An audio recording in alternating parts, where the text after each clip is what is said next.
This goes out to all the women in the world. You know, it doesn't even matter your age. It doesn't even matter your color. I put my hand upon my hip. When I dip, I sneeze, I leak. You put your hand upon my hip. When we dip, I cough, I leak. I put my hand upon my hip. When I dip, I sneeze, I leak. Your PT and therapy can help you down low and make your floor fine. Yo, yo, yo! Snoop Mom and Moms! Snoop Mom here! Today, we got the one and only Amy Osborne. Amy is an awesome pelvic floor therapist, and I wanted to bring her on today because a lot of us here in the US honestly don't even talk about our pelvic floors. Little do we even know what our pelvic floor is or does. So I want to make sure that all of you understand how important it is, how vital it is during your pregnancy, post-pregnancy, but even just in general for women's health. So we have some great questions, and I'm so excited to get just started. So Amy, thank you so much for coming on. Well, thank you for having me. Yes. So let's get started. First and foremost, if you can tell our lovely viewers out there, what is a pelvic floor therapist? Yeah, great question. So a pelvic floor therapist is a physical therapist, just like any physical therapist. So we all go to the same physical therapy school. We've got a really good understanding of the entire body, but we've really honed into one specific area, which is the pelvic floor. So we're looking at anything related to pelvic floor dysfunction, so bowel, bladder, sexual dysfunction, really anything having to do with that. Beautiful, good to know. So what is the most misunderstood thing about the pelvic floor? I think the biggest mistake that we make with the pelvic floor is that people assume, oh, I'm just gonna do Kegels. And that's like saying, I'm just gonna do bicep curls. Well, how many? And how long are you holding them? And in what position? And all of those sorts of things. And more often than not, women actually either don't do Kegels correctly or they're too tight. It's not that they need to do Kegels, it's that they need to relax. Interesting. Yeah. No, that's super fascinating. So I just gave birth. I actually saw Amy, which was awesome and amazing. But for a lot of people out there, what should pregnant women even be doing in order to care for their pelvic floor? Sure. Pre-baby. Yep. I think that the biggest thing that women can do is really tune into what their pelvic floor is doing. So just like any muscle tissue, the pelvic floor needs to be able to contract. It also needs to be able to relax. So being mindful of like, okay, I can feel my pelvic floor contract and I can feel it let go. And with that, we also want to be thinking about, can we breathe appropriately? Are we like holding our abs in all the time, or are we holding our breath? Because our abdominal muscle plays a huge role in how our pelvic floor functions. So if women like don't have a lot of awareness about how that stuff works, seeing a pelvic floor PT pre-delivery can actually be really helpful. I typically recommend women go in and see a pelvic floor specialist, even if they're not having any symptoms, between 34 to 37 weeks, because a pelvic PT can look at the shape of your pelvis, give you recommendations for what positions might be more comfortable for you to labor in, and they can make sure you know how to push, and then they can notice if there are areas that are tight and can give you some stuff to be like working on so that you can prevent tearing. Hallelujah! That is amazing. Okay, so then on the post side of the house, what should women be doing after they give birth? Yeah. I personally think every woman, no matter how easy of a delivery you had, whether it's cesarean, whether it's vaginal, see a pelvic PT at like 6 weeks postpartum, as long as you're cleared by your OBGYN, just because your body has been through like so much, right? You just carried a baby and basically stretched out all of your abdominal muscle. And then you went through this huge change where like all of your anatomy just changed. You got super stretched out, your ligaments got really lax, you had muscle tension, and then all of a sudden that goes away. So just like any injury, right? Like you need to rehab it. So I recommend that every woman see a PT at like 6 to 8 weeks postpartum. Okay, good to know. Yeah. So on that topic, I feel that I really didn't even know about a pelvic floor therapist in my first birth. And my second birth, I started doing a bunch of research and education to understand when I was looking at what this channel is all about, which is really understanding the global lens on birth and postpartum care. You know, that other women in other countries, this is just a part of the deal. So can you comment on kind of the differences from like the US versus everyone else on just even the pelvic floor? Totally. So it's actually standard of care in Europe to get PT at the 6-week postpartum mark, like no matter what. And I think in the US, we often see that women get sent to a pelvic floor therapist either when they're telling their OB/GYN like, hey, I'm still having these issues, or hey, I really want to see a pelvic PT. But unless you have like a traumatic birth, like a grade 4 tear or something like that, a PT is just not, or excuse me, an OB/GYN is just not going to send you to a pelvic PT unless you're like specifically asking. So it's just kind of a discrepancy in how we address women's health here in America. It's more like reactive rather than proactive. So we're going to wait and see if you have symptoms rather than, I'll just go see a PT right now. Yeah. You just went through this. Yeah. So that, I mean, that's a great thing for those of you that know, even in my kickoff video, right, it's about education so that we can advocate for ourselves. So just note that coming from the field, in Amy's field herself, that you actually have to probably vocalize that, or you need to take the initiative to actually go seek someone like Amy out, because it's not going to be just a part of routine care. Unless you did have a really, really big tear, traumatic birth injury. So just keep that in mind, ladies. So moving on, what are then the potential risks for someone that doesn't seek out help or a PT with their pelvic floor after birth? Or another time in life? Yeah. I mean, I think that what we'll see like in the really early stages of postpartum of somebody that doesn't necessarily get pelvic PT and they should get it, they're gonna have, I mean, gosh, you can get a variety of different things. When it comes to urinary stuff, you can have incontinence. So we can leak with coughing and sneezing and laughing and exercise, and we call that stress incontinence. But you can also get urge incontinence, which is when you get the urge to pee and then you start leaking. So that's a totally different ball game than stress incontinence. It's a totally different mechanism. So it's not just like doing Kegels. That's not the answer. Yeah. We can also see women that get urinary retention, so they can't fully empty their bladder because their pelvic floor won't relax. A lot of times women will say that they get like, oh, I have recurrent UTIs, but then the UTIs don't culture. And so then you get put on an antibiotic anyways because the doctor doesn't know what it is, and the antibiotics don't help. And all the while, it's just that your pelvic floor is discoordinated with your bladder. So you get things like that urgency of needing to pee and the burning, but that's not because you have a UTI. So I see that a lot. Anal fissures are another thing that we see. So sometimes women will think they have hemorrhoids, which is, really common, right? Yeah. With pregnancy and postpartum. But oftentimes it can be that there's a little bit of a tear and the tear can't heal because the pelvic floor is tight and it's pulling on things. Pelvic floor tightness can also contribute to hemorrhoids. In, more severe cases, we can even see fecal incontinence or leakage of stool, which typically women, seek treatment for because we don't want to be dealing with that. Yes. Fortunately, that is not something that has ever been normalized. But I think that the leaking with sneezing and exercise, we normalize that so much. Like, oh, I leak when I jump rope, but I had a baby and that's normal. And that's not normal. Yeah. Not normal. And then the other two big ones that we see are pain. So pain with either sitting or pain with sex. Also super not normal. We should never have pain with sex, ever.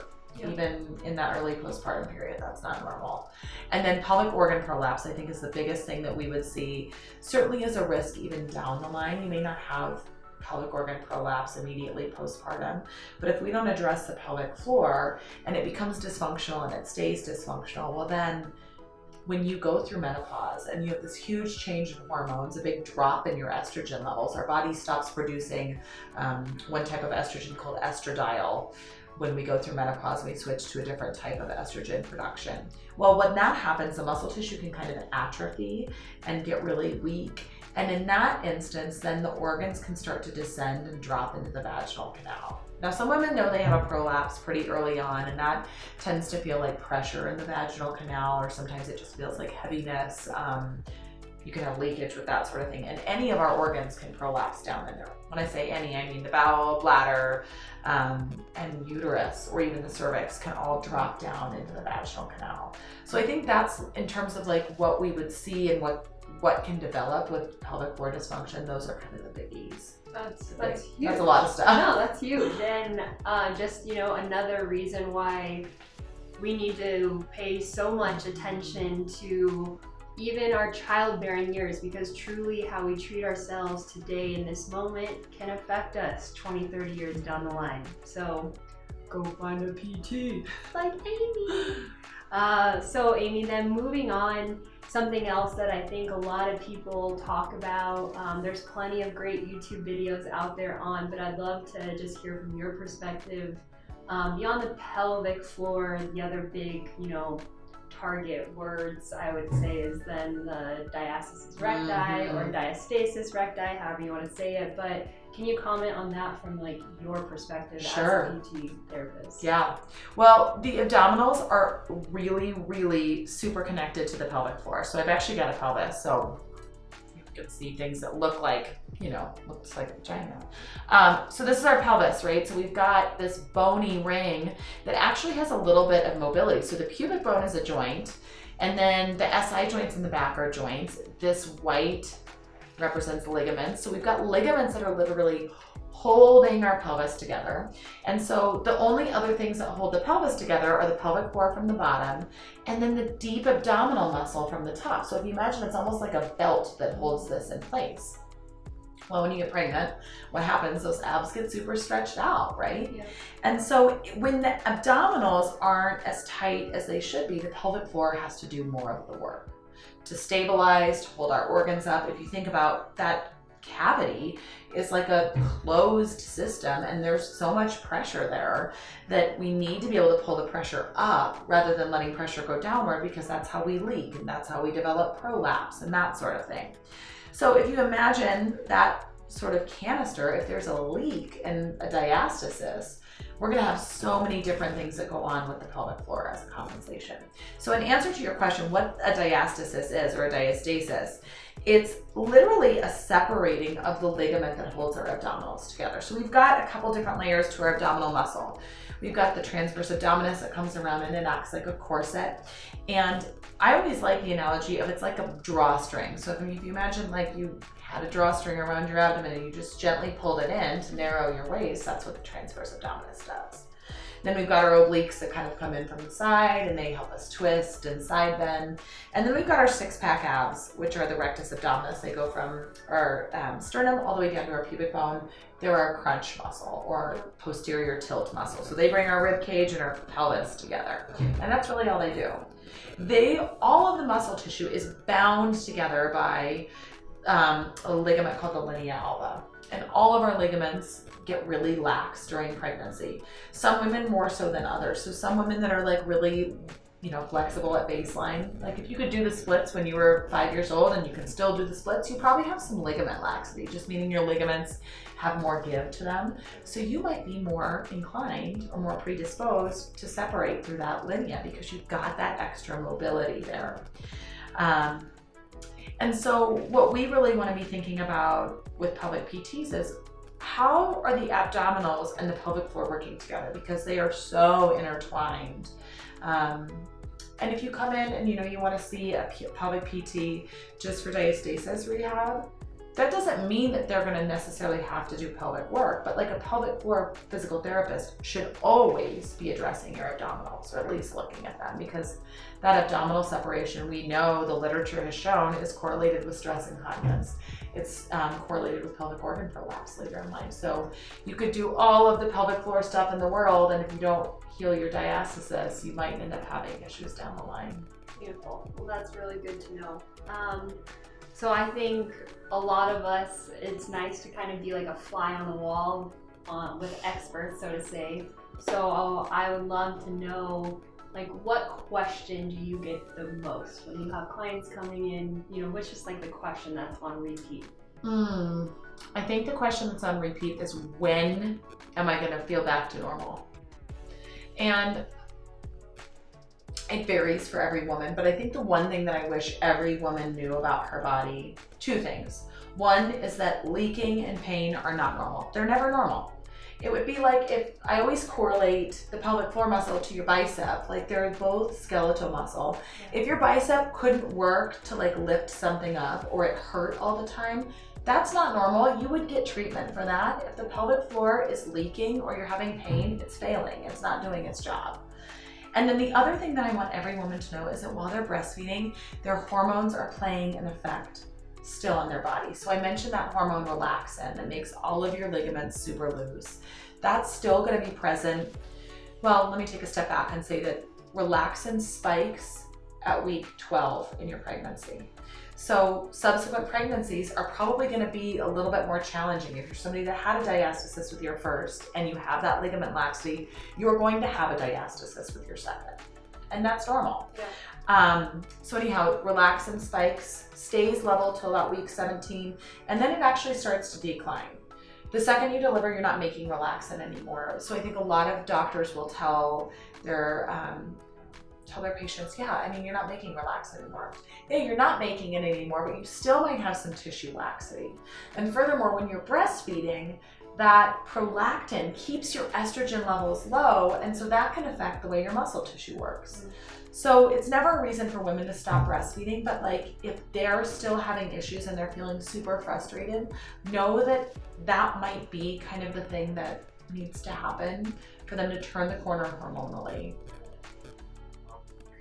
That's a lot of great info. I mean, my last question is kind of something you answered, so I'll just ask one more if there's anything additional. But I love every expert that I bring on to the show.